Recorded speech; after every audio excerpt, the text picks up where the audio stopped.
It's like a revolving door. Outside of the waiting room, there's a bunch of other college kids waiting to get their Adderall also. How most people are tested. Yeah, and it's just not as beneficial because that's not all of the help, right? Like for the majority of people, as far as I'm aware, medication is not the silver bullet.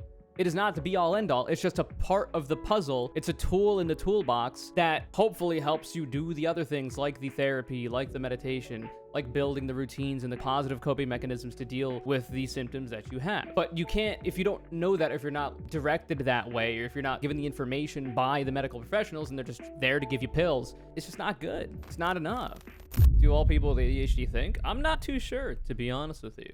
So a lot of you might have been aware, because you watch my content for some reason, that I have ADHD. I've specifically gotten ADHD inattentive type, meaning that I'm not bouncing off the walls. I can't be multitasking like an absolute mad lad and all that. I don't have the need to butt into conversation. I have the inattentive type, been diagnosed, meaning that I have difficulty paying attention. You know, I have difficulty with a bunch of stuff related to attention span, but in a different way. It's interesting. How does that go again? ADHD inattentive type. This is probably a symptom of it. People with ADHD of the inattentive type have trouble paying attention to details, are easily distracted, often have trouble organizing or finishing tasks. Oh yeah, that's a big one. And often forget routine chores, such as paying bills on time and returning phone calls. So I've actually been able to compensate for the fact that I've had a past where I had difficulty doing routine chores, in that I literally structure my life's routine, including those chores. So I've talked about this on the stream before. It'll probably come up in the video as well. But essentially, every single day, I do the same thing. I wake up, get out of bed, brush my teeth, fuck your mom, make my bed, do the dishes, then I will clean the countertops or sweep if it's necessary, take the garbage out, yada, yada, yada. So the reason why I do the chores is because, well, I've made my bed. So now it's time to do the chores. The reason why I exercise after chores is, because I did the chores. So now that chores are done, it's exercise time. I find that with my ADHD, the problem that I have is with overthinking. I overanalyze, like I'm really vulnerable to analysis paralysis and all this kind of stuff. I find that if I allow myself to think about what I'm gonna do next, that gives my brain and the ADHD that I have time to mess me up and have difficulty doing the things I need to do. Either I overthink to the point where I've been thinking about it so much that I haven't even done it, and now I don't have time to do it, or I just get in a paralyzed state where my brain is not present and I'm vegetating. So the routine helps. I remove the thinking part of the equation by making it part of my routine. So how about we watch the video? This is Jubilee's Do All People with ADHD Think the Same Spectrum. Came out some time ago. Let's give it a sniff. Do they? Probably not, because there are different kinds of ADHD and they affect people in different ways. I create so many stupid rules for myself. For college, I was I have to go drive 20 minutes to get a coffee. And once I get the coffee, then I can shift into focus mode, even though that's not true. But it works for me. Hell yeah. Little routine things are helpful. I've always known I have ADHD. So I have not known I've had ADHD. I formally got diagnosed a year or two ago. So I'm 26 now. So 24, 25, I found out that I had ADHD because I got a proper diagnosis. And before that, the symptoms were present, but no diagnosis. And I never really thought about it like that because I live in America.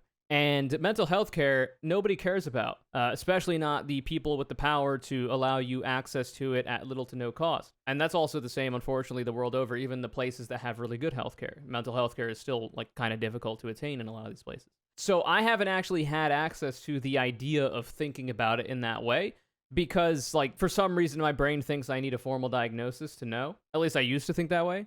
So no, I haven't. Now, I think I understood that I had it around 22-ish, so still pretty late in the game. But all through my school years, I didn't go to college, but I do have a high school diploma. It really messed me up. I was so bad at homework, you would not believe. I was actually in gifted and talented when I was in middle school, meaning that I was really smart and I was really good at doing my schoolwork and I was better than a lot of the other kids, so they put me in a special class. Turns out I just had ADHD, and at the time, it was beneficial because in middle school, the work you have to do is not as extensive. It's not as intricate and complex like it is in high school, because as soon as I got to high school, everything went downhill. I imagine because I was also growing up the ADHD symptoms either progress or change. I'm sure that could be possible. I don't actually know if that's true.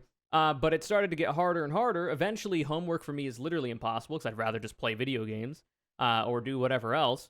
So I would save homework until the last minute. I would do it in classes previous to that class and all this kind of stuff. Homework really messed my grades up. I was really good at tests, though.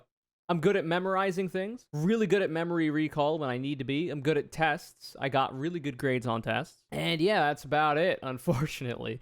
A lot of problems. I also had what was known as a depression pit, which I think was also affected by my ADHD. This was after I graduated high school, and the prospects for my life were so abysmal. I didn't know if I wanted to go to college or if I was just going to stay in the workforce because I started working in my junior year of high school at a food service job.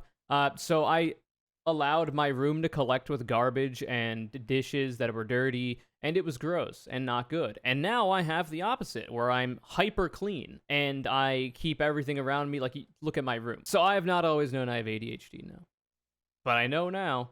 All right, let's continue on. 3, 2, 1.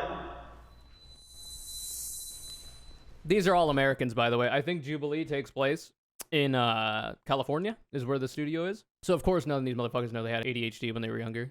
The fuck?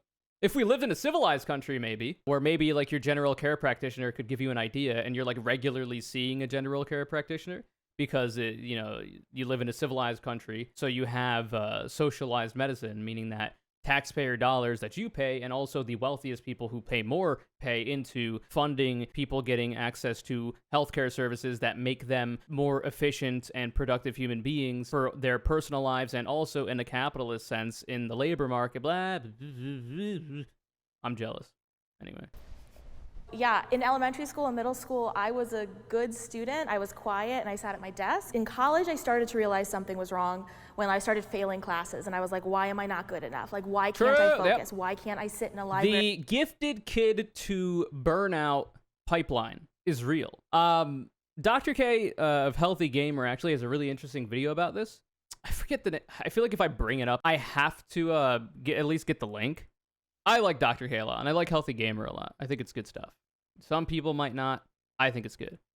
Oh, this one is interesting. Why gifted kids are actually special needs is really interesting. And essentially, it talks about how when you're in your early stages of education, like what I talked about earlier with like elementary, middle school, because the things you need to do there aren't as involved as they will be in high school and college, the ADHD that you have can actually be really beneficial. It can actually help you do the work you're supposed to do to such a point where the school will recognize you as a so-called gifted kid and put you in these different classes or like higher level classes or whatever. And then eventually that same ADHD, or in any way it might progress, this is my understanding, I'm paraphrasing, watch the video, it'll change with like the course material and it actually becomes a hindrance more than it helped you before. So previously you were gifted and then you were not. And there's also like a lot of psychological stuff that goes on there, which is interesting, especially when it comes to like this video here. If you have ADHD, you're likely to be depressed because they seem to go hand in hand for a variety of reasons. Because of like all the expectations you'll build up when you're younger, like, oh my God, you're a gifted kid.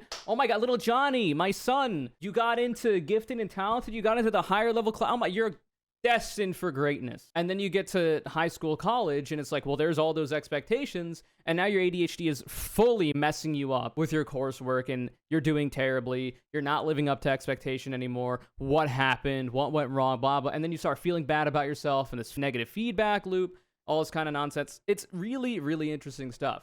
And that's me. Hello. I'm also speaking with that experience. I can reciprocate it. So that's a really interesting video. There's a couple other ones as well of these older, I'm sure there's newer ones as well, but it's interesting.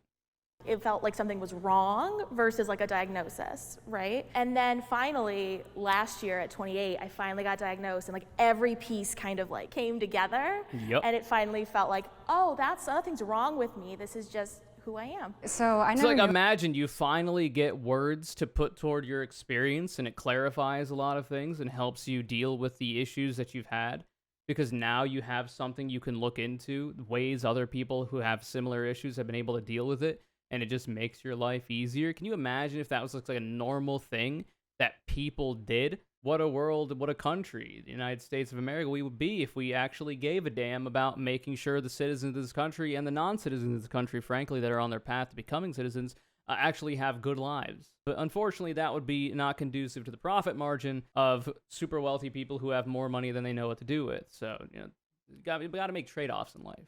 You're asking if we were aware, and I think that's the problem with me, where I was informed at a young age that I had ADHD. I didn't even understand what that was. I thought I was just like everybody else. So I was very oblivious to it, even though I guess I was informed. So I might need to be over there. I didn't recognize, but I guess I'm over here. I have a younger brother who has The like imposter. severe like hyperactivity ADHD, but for me it was never suggested because it wasn't like physically manifesting itself, so nobody thought to be like, oh, maybe that's what's going on. And then when I was there's like a diagnosed- weird misconception that all people with ADHD are just doing a million things a minute, just bouncing off the walls, but that's not all ADHD. That might be some people's ADHD, but that's not all of it. And the expectations that people have because of that weird stereotype is just not really helpful.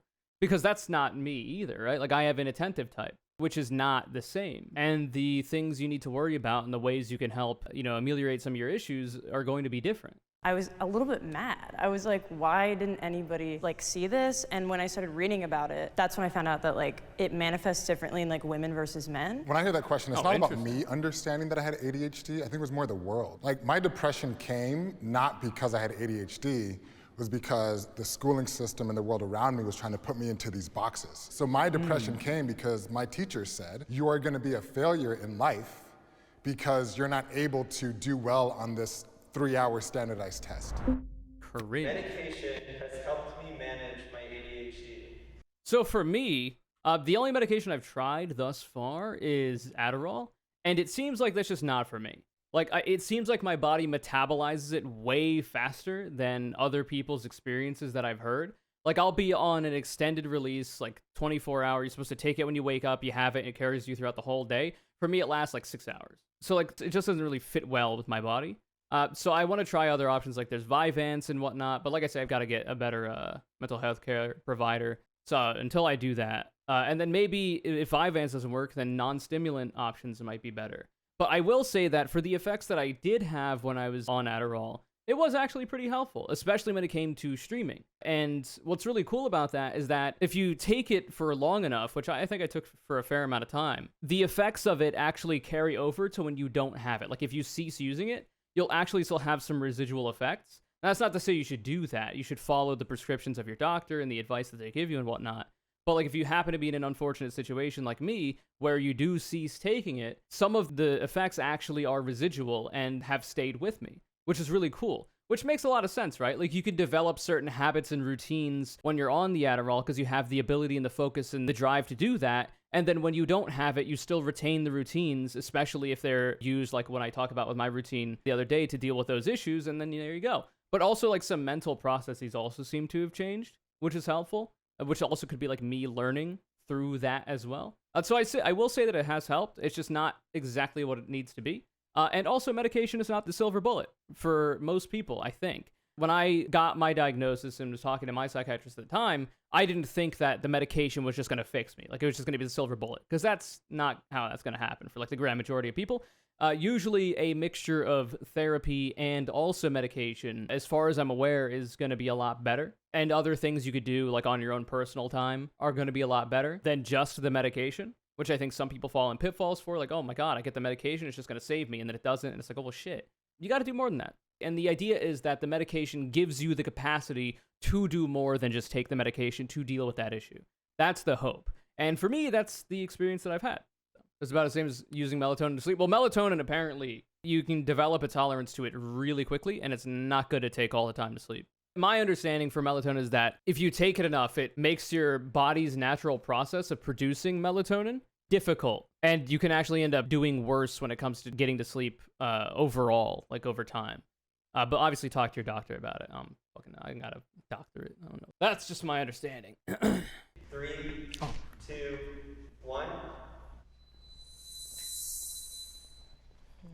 Well, I didn't know how to answer this because I'm not on medication because I'm deathly afraid of what it would do to me. I also had a similar concern before I tried it. But then I decided, fuck it, we ball, and gave it a shot. But for some reason in my life, I've always had an aversion to medication. It could be like poverty brain of like, oh, going to see the doctor is money. getting the medication and paying for the prescription because I don't have health insurance is money. So like I don't want to have to mess with medication, so I'm just not going to. That could also be part of it. But luckily I am on poor people's government health insurance, so I got some options now.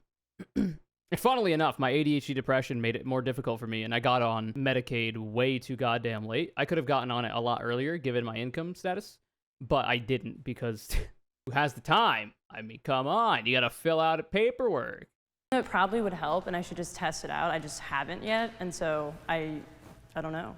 I didn't know my brain could be so quiet. Yeah. I was like, wait, that's normal.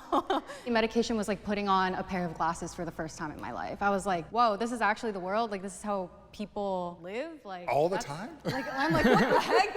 I'm jealous of that. I think this is hilarious. I did not have that experience with medication. It just kind of like, it helped me focus a little bit more, and it gave me a little bit more like energy, like mentally and also physically, but that's really it. It didn't like give me that clarity, that like consistent clarity either.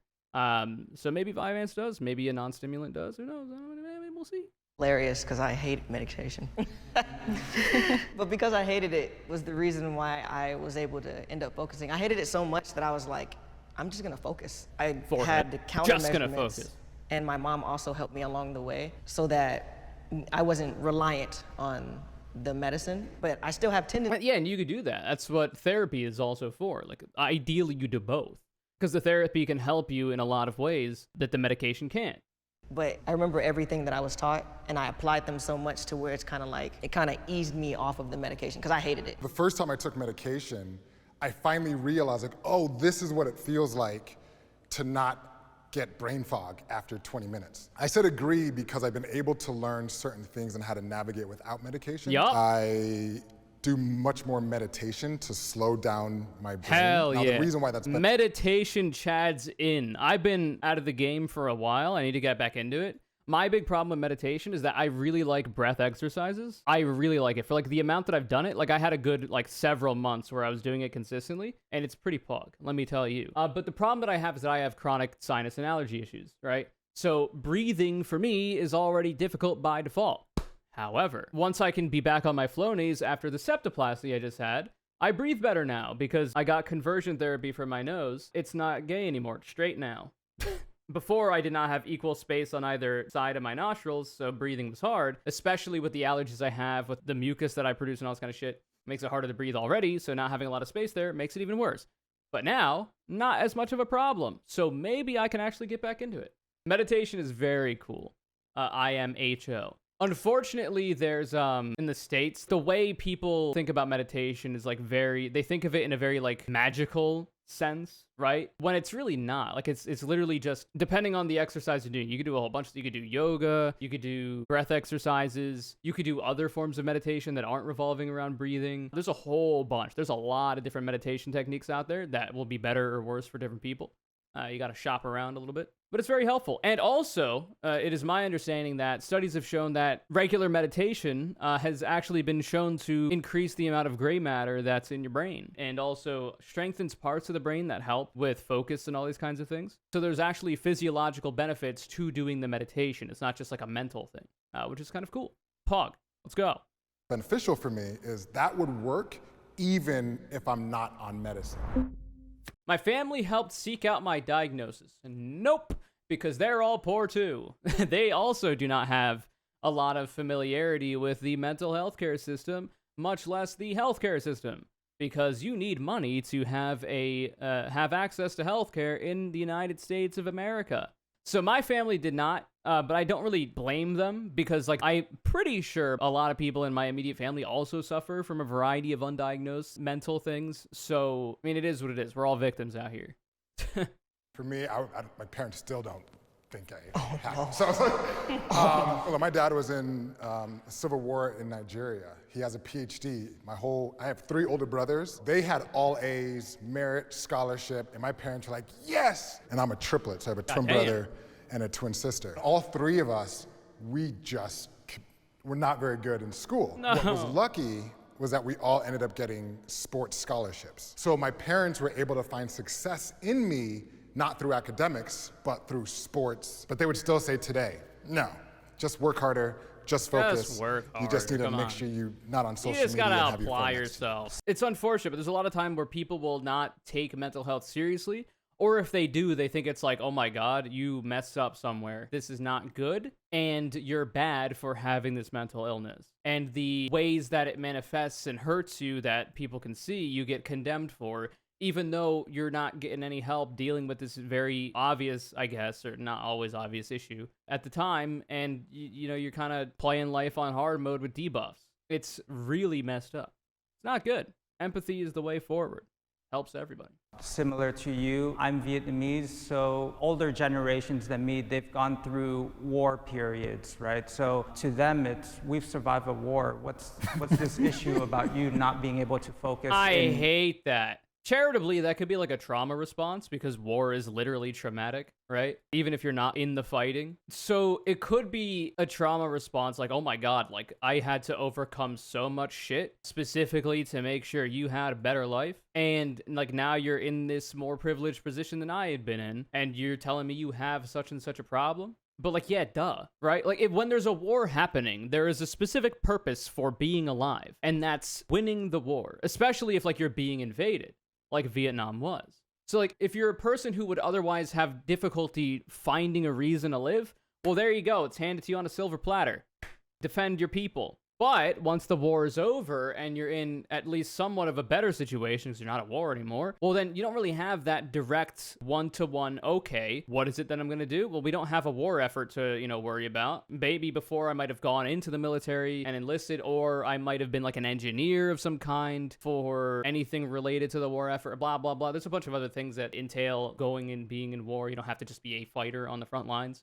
But now that's not really there. So what do? Well, you got to do something, but like there's so many options now. You're not really like pigeonholed into doing this one thing out of like self-preservation. You can't just expect that because people have a more privileged living position than you did, they're not also going to have difficulties. That's foolish. And in fact, the difficulties one experiences are contextual to the conditions of their life. The difficulties during the war period were, oh, we're at war, motherfucker. You gotta get ready, man. You gotta do something about that. The period when it's peacetime, oh, well, shit, there's so many things I could do, and I don't know how to do any of them, and I got a mental problem that's making it difficult. Now I have the privilege to do anything I want, and my ADHD is holding me back from choosing any of it. And this is just like a small microcosm of like what could possibly be going on here that I'm trying to describe, but I think it's very true. But over time, we seeked help together, and then actually I found out my father has ADHD too. He just floated through I think my life dad might managing too. it I don't his actually know. own way. I have developed mechanisms to cope with or manage my Oh, ADHD yeah. symptoms. That's me. I talked about it earlier, so I'm not going to reiterate it too much, but the routine helps me a lot. The routine helps me tremendously. I also have, and I don't really make much use of it, but it has been helpful here and there. I have a whiteboard here that does have some secret memes on it, some that relate to the stream and my content. So I don't want to show you that and spoil it. But I do have like a list of things. I've got short-term goals, which are things that I'm going to try to do in the immediate term, like this week, potentially. I've got medium-term goals that are a little bit longer, like months or weeks, maybe. I've got long-term goals, which are like stretch goals for like years and whatnot. And it's really helpful.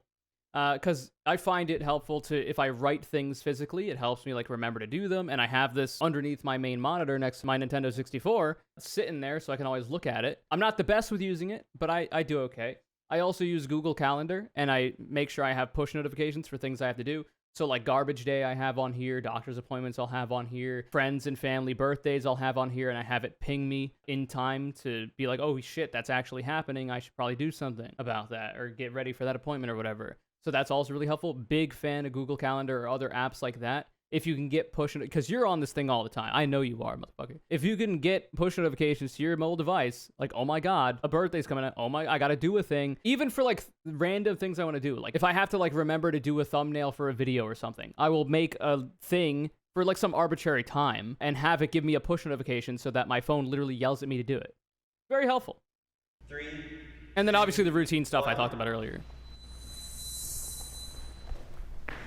Especially with school, like we went online to like Zoom University, like the last year of my I college. do not know how people did that. I don't not. If I was in high school and I had to do online schooling, like Zoom schooling, I would not be able to do it. I would be done. It would be over. It'd be a wrap for me. Like, it was already hard enough for me when I was literally in a physical location for school, because homework is what I completely flopped on when I'm at home. So if I'm literally at home for all of this schooling, it's a wrap. It's donezo. R.I.P. Bozo, you won't be missed. There's my education down the tubes. I cannot do this. Caffeine has been the only thing that could get a hold of to help. Well, it's a stimulant, right? It makes sense that it helps people focus and all this kind of thing. Difficulty is that it's very habit forming. It's very chemically addictive, physically addictive. So you got to be careful. I also use caffeine to help with that. So I drink 1 8-ounce cup of coffee a day, and that's it. I don't usually drink more than that. And I've been on that for years now. 1 8-ounce cup of coffee a day. I brew my own cold brew, no cream, no sugar, because I know people are going to ask. I'm a Chad. I just like the taste of coffee. I don't like to put cream or sugar in it. It's not as good if I do. You're not any less of a person if you put cream or sugar, okay? You're a little fruity, but you're not any less of a person. But anyway, I specifically only do 1 8-ounce cup of coffee a day because I want to keep my tolerance low, because literally everybody in my family is addicted to caffeine, and they're drinking like multiple cups a day, and it's not good for your health. So like, I'm not trying to have that happen to me. Luckily for me, at least in my experience, I don't have like a very addictive mental state when it comes to substances. So luckily I think I'm okay on that, except for like video game stuff, I think. And also streaming. I am addicted to streaming. I think that's literally true. But anyway, caffeine's pretty helpful for that. And you can get it at low cost without a prescription, right? So it makes a lot of sense that would be helpful for people with ADHD, because it does give you the energy you need if you have like constant fatigue, because apparently ADHD depression can make you fatigued, like physically. Apparently that can also be the case for that, which is interesting. You know, the mental affects the physical and vice versa. So the caffeine helping with the focus, with the energy, mental energy, physical energy, pretty good. But you got to be careful, because that shit is addictive. You got to keep your tolerance low if you can. I create like so many stupid rules for myself, but it works for me. And so Hell like for yeah. college, I was like, I have to go drive 20 minutes to get like a coffee. And America.jpg. You have to drive 20 minutes to get a coffee? What? But that was my life too. Before I moved to Seattle when I was fucking 24 or whatever, I was living in the middle of bumfuck nowhere, New Jersey. And I literally had to drive like 25 minutes to a half hour out of my way both ways, so like 45 to an hour round trip to get anywhere, to my job, to anywhere. There was a really good Chinese place that I would literally drive an hour round trip to get the Chinese food from, because they did not deliver to where I was at. But that's America, brother. The land of the free, where you need to spend literal thousands of dollars on tons of steel to be able to get you where you need to go. When in other countries that are actually civilized, you can just fucking walk or take a bus or bike. But I think what this person is talking about is that like, they don't necessarily need to drive that 20 minutes to do that, but that's like their coping mechanism. That's their routine thing, I think, is what they're saying, because we saw the preview before. then I can like shift into like focus mode, even though that's not true. But I've tricked myself, I've Pavloved myself into thinking that way. It works. And I feel like I'm so stubborn that I'm like, I'm just gonna live my life with these like stupid little rules, because that's what helps me, and I don't care if that's not the way that like other people do it. It works for me, so. I live and die by my calendar on my fridge. Like if it's not on there, I'm never going to your birthday party. Like it has to be Google on Calendar, the fridge, really on helpful. the calendar. Push That's not notification. good, because then if I'm on vacation or I'm not able to look at the calendar or I forget something, then it's just gone out of my brain forever. I call it like the light bulb trick, where if I want to study, I have a specific lamp that I turn on. And every time it's on, I just know that's this is focus interesting. mode. I don't do anything else. That's really cool. ADHD is becoming more common. 3. ADHD is becoming more common. Well, this is not really a matter of opinion, is it? I think if you look up like studies or like reporting, I think it literally is. And the obvious guesses people could have as to why is because of the, the social media landscape. Yeah, it's also more easily diagnosed. That's true. That's true as well. Because of the instant gratification of things like TikTok, where like the average viewer retention for your like favorite TikTok creator is like 3 minutes or 5 minutes or something like that. Whereas like the average viewer retention for Twitch live streams is like 7 hours, which is insane for the difference. Because like on TikTok, it's literally made to be go, go, go, go, go, constant endorphin hits. And that's just not good for the brain. I think Bo Burnham said it best, where he talked about maybe it wasn't the best idea to allow multinational corporations to pump the minds of young people full of algorithms specifically designed to take advantage of their potential for getting distracted and slow attention spans and exacerbating the problems that may not have been there before and creating them. Apparently, it's really good if you watch long-form media, especially as a kid. Apparently, like, if you give a kid, like, YouTube and they watch, like, 5-minute videos or, like, worse, TikTok, where they're watching, like, 30-second videos, it, like, makes their ability to focus a lot worse. Whereas if you have a kid who is watching, like, movies, like, 2-hour-long investment, they actually tend to have better focus. A lot of this shit I'm pulling out from things that I've learned from listening to Dr. K, who is literally a Harvard psychiatrist, so, I mean, take what I'm saying with a grain of salt, but look into it yourself, because I do believe there are studies on this that he references, and well, yeah, but anyway, it's very interesting. And it's not only just that. What's also interesting, and you have to think about it this way as well, is that there's literally nothing to fucking do anymore, in America especially. Unless you live in like a major city, and even then it's not that incredible. Because you have to get a car to get around. Because America decided to put everybody in a suburb unless you're like not very wealthy, and it just messes everything up. Everything is car dependent. You need a car to get anywhere, and because you're young, you can't go anywhere because you can't drive a car yet, dumbass. And you can't take a bus, you can't walk, you can't bike because shit's too far apart. There's nothing to do. So you stay at home. If you're lucky, you have friends in the area that you can hang out with, but otherwise you stay at home on your devices, watching TV, watching YouTube, TikTok, playing video games, blah, blah, blah, wasting away, coincidentally making a lot of money for social media companies through your engagement and impressions. So that's cool. And that's not helpful. America has to abandon its dependence on cars, not just for the fact that the world is ending because of climate change and cars are not very helpful for that, but also because it's literally better for everybody. It's better for your physical health because if you're walking and biking, you're exercising passively to get from point A to point B, so you're healthier and more fit. Also, it's better for you socially and mentally. It's just good. Anyway. 3, 2, 1. I am seeing like apps like TikTok.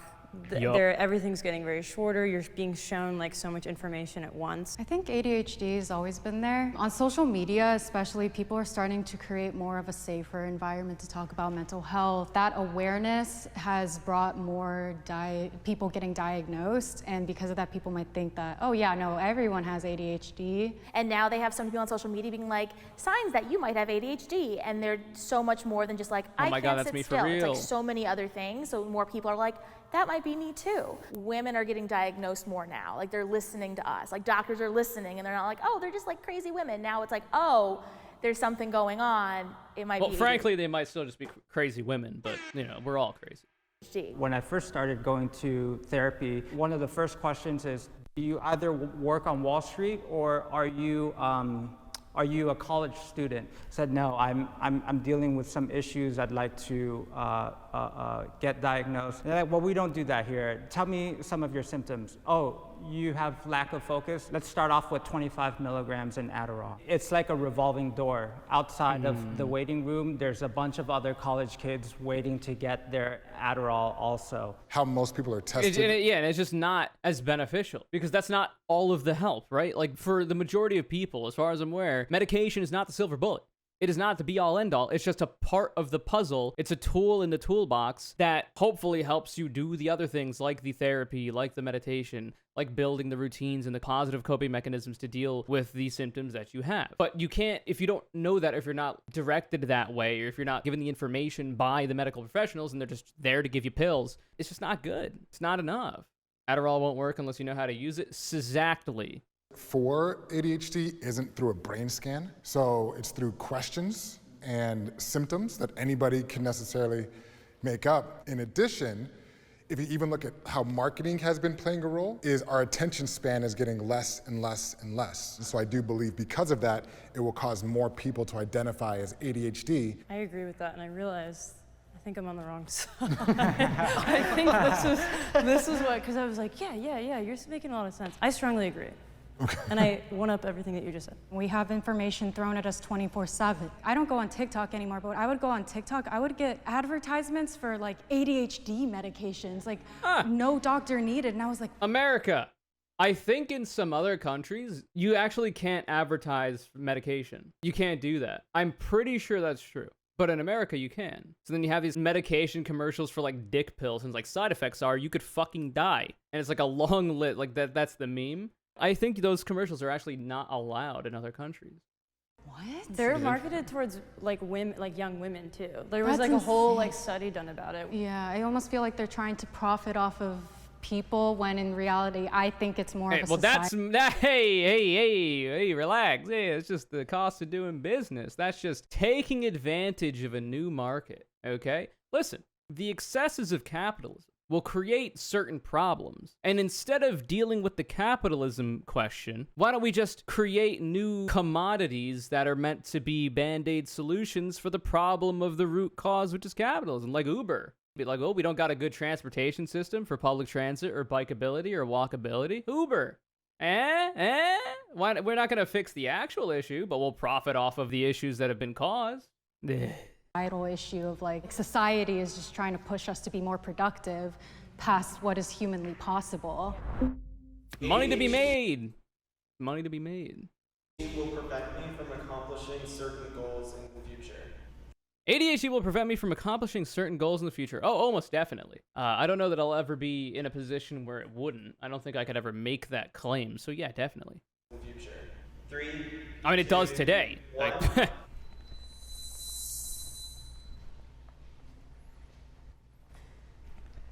oh, God, what is this cope? Okay, all these chads on the Jubilee panel. Okay, maybe I'm just too far gone. Maybe I don't believe in myself. Good for them. I hope not. Yeah, I think if you had asked me 2 or 3 years ago, I would have been like strongly agree, because I like was like, why can I not do X, Y, and Z? And that's frustrating. And I think what's great about like getting like professionally diagnosed and like kind of pointers, I'm like, oh, I don't have to do those things that I'm not good at. It's a lot better of a mindset than having like a very low self-esteem, being like, why can I do this? Why can't I do this? It's like, I don't have to. No matter what circumstance I'm in or what I've gone through, I'm gonna figure out a way how to make it out. Maybe I'm just hard on myself, and if I didn't do well, I didn't blame it on ADHD. I just thought I didn't figure it out or I didn't try hard enough.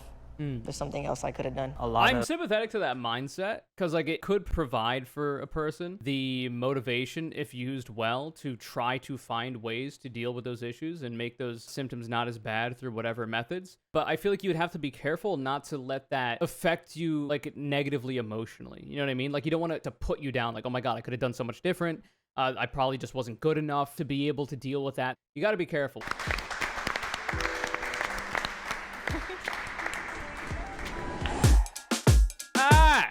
Relax. That was pretty good. That was a fun time. I had a lot to say, shockingly. I hope there was some information in here that you found helpful. I hope you found the content to be both entertaining and PogChamp. And yeah, I'm just going to leave it at that because it's 12:30 a.m. And nowadays I'm trying to only stream until 1 a.m. at the latest. Because I got to take selfies of myself for the next hour and a half to 2 hours after I end stream. So that's work. And then I gotta eat a meal, and then I gotta get ready for bed and go to bed. So, yeah, I'm just gonna leave it here. This video's CONURE CALLOUT is another 2-pack of ass. I mean, double CONURE CALLOUT, because I just can't help but be a bit of a silly little bimbo, and frankly, it makes me happy.